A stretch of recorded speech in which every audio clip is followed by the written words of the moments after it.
I think I know what this throw represents. It represents a bird. This bird is watching a lot of things go on surrounding these people. This bird is watching these people not have enough money.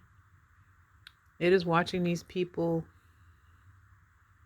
deal with this vehicle and these bars.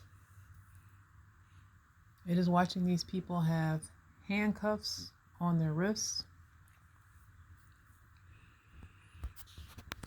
It is paying very close attention to all of these things because it understands that in some cases, these people end up dealing with this vehicle due to lack of stability when it comes to surviving. The survival that I'm speaking on mainly involves financial stability. And so, yeah.